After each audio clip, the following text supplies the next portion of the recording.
Graça e paz a você, a sua casa e a sua família. Hoje nós vamos meditar no Salmo de número 38. Salmo de número 38, também um salmo de Davi, um salmo que tem uma proposta de confissão, de declaração, de arrependimento de Davi diante da memória dos seus pecados. O salmo tem um total de 22 versículos e Davi apresenta as suas dores, as suas queixas diante de Deus por conta dos seus próprios pecados.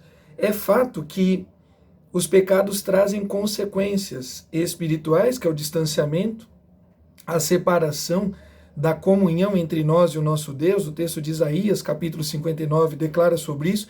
Nós já falamos aqui, quando estudamos a devocional do capítulo 32, talvez esse Salmo 38 ainda tenha relação com aquela série de pecados de Davi envolvendo a cobiça, de Betsabá, o adultério, a mentira, os conchavos políticos e o assassinato de Urias.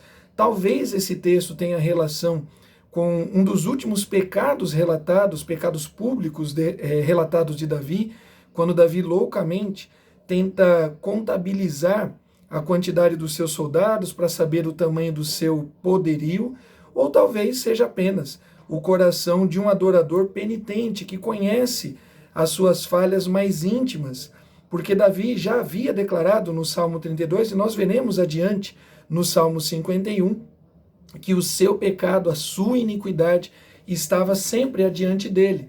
Davi era um homem que era ministrado pelo Espírito Santo e não precisava de outros demonstradores ou acusadores dos seus pecados. O Espírito Santo de Deus o demonstrava, o acusava e gerava em Davi arrependimento.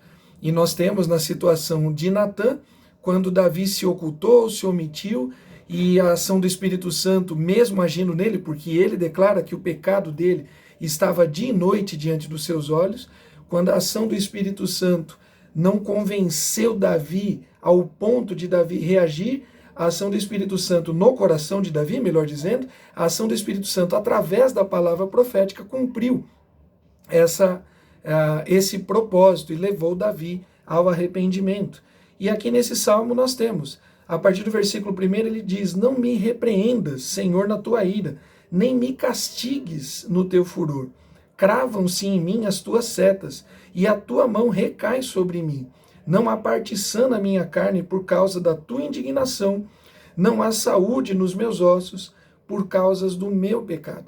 Então Davi entendia, e de novo tem um paralelo muito forte com o Salmo 32 e o 51, Davi entendia que as suas dores, as suas aflições, os seus temores tinham relação com o seu pecado. É fato que nem toda doença humana é relacionada a pecados, a questões espirituais.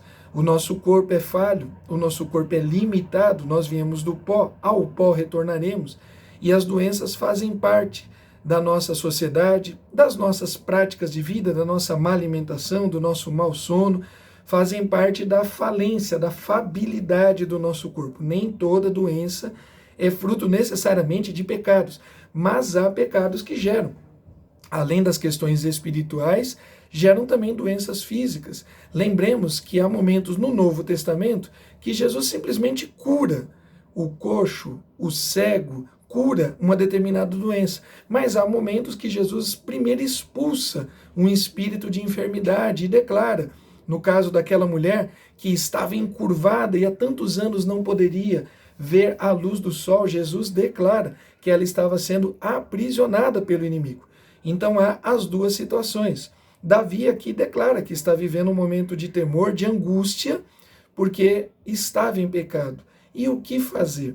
Se estamos doentes, procuramos profissionais. Primeiro, a atitude do cristão, a primeira atitude tem que ser uma atitude de fé, de orar a Deus e clamar a Deus por saúde. A segunda atitude, de buscar algum profissional da área, algum medicamento, algum tratamento que nos permita melhorar a nossa vida física, o nosso comportamento. Queridos, no caso de uma ação espiritual, como Davi aqui reconhece que as suas dores, a sua tristeza, o fardo, o peso, ele estava encurvado, não conseguia nem mesmo se levantar, tinha a ver com os seus pecados, só tem uma ação. É necessário arrependimento, é necessário confissão e mudança de vida. É uma ação única com 3 fases. Quando nós decidimos uma disposição de caráter espiritual, essa disposição que só pode vir do caráter de Cristo Jesus, do Espírito Santo de Deus que habita em nós, que nos convence do pecado, da justiça e do juízo. Davi tem uma disposição e se apresenta diante de Deus. E aqui nós vemos, no versículo 8, que ele vai dizer o seguinte: estou aflito e muito quebrantado dos meus gemidos, por efeito do desassossego do meu coração. Davi estava com o coração desassossegado. Na tua presença, Senhor, estão os meus desejos todos, e a minha ansiedade não te é oculta. Mais uma vez, versículo 9, na tua presença, Senhor, estão os meus desejos todos, e a minha ansiedade não te é oculta. No Novo Testamento, nós teremos o apóstolo Paulo e o apóstolo Pedro falando sobre ansiedade, lançando sobre ele toda a nossa ansiedade, porque ele tem cuidado de nós, apresentando diante dele as nossas súplicas, as nossas aflições. E aqui Davi fala: olha, não te é oculto, Senhor. O meu coração está aberto, o meu coração está despido, o meu coração está rasgado diante de ti, eu não tenho te ocultado a minha dor, a minha tristeza, eu não tenho te ocultado a minha ansiedade. Este é o remédio para a cura. Se o teu coração está como o coração de Davi, assombrado, se o teu coração está como o coração de Davi, sobrecarregado, e Jesus é quem diz: vinde a mim, todos os que estão sobrecarregados, e eu, cansados e sobrecarregados, e eu os aliviarei. Davi, durante um período, de novo, esse texto não é muito claro qual o contexto de pecado, se foi um dos pecados públicos de Davi, conhecidos, notórios, ou se foi um pecado do coração, do intento, que somente Davi, Deus sabia. E não tenha dúvidas que, apesar dos pecados públicos fazerem muito barulho, são os pecados ocultos que de fato minam a nossa espiritualidade de um jeito que, se não tivermos atitudes drásticas como essa de Davi, de pedir socorro ao Senhor, de rasgar o coração diante de Deus, de confessar os pecados e pedir a Deus o restabelecimento, nós desfaleceremos de maneira completa.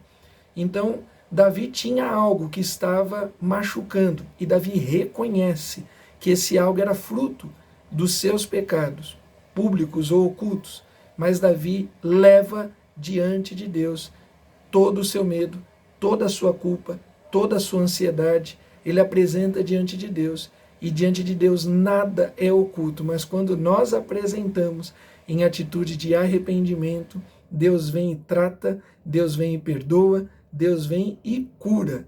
Que você possa se apresentar diante de Deus hoje, colocar o seu coração, os seus segredos mais ocultos diante de Deus, porque Ele já sabe.